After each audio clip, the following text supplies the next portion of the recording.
మైదా పిండి కానీ, అలాగే బియ్య పిండి కానీ ఎటువంటి పిండిలు వాడుకోకుండా దోసల పిండితోనే మనం ఈజీగా ఈ విధంగా పునుగులు చేసేసుకోవచ్చు. చాలా కమ్మగా ఉంటాయి, టేస్టీగా ఉంటుంది.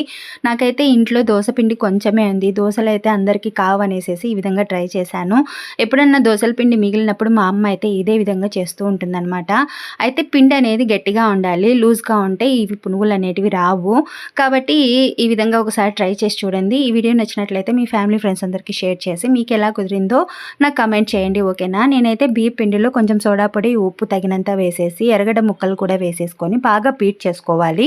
బీట్ చేసుకున్న తర్వాత స్టవ్ మీద బాండి పెట్టేసి ఆయిల్ వేసి హీట్ అయిన తర్వాత ఇవి చిన్న చిన్న పునుగుల్లాగా వేసుకోవాలి. మీకు కావాలంటే ఇంకొంచెం పెద్ద సైజులో అయినా వేసేసుకోవచ్చు.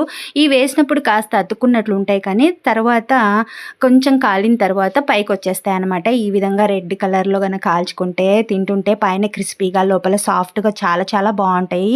Please subscribe.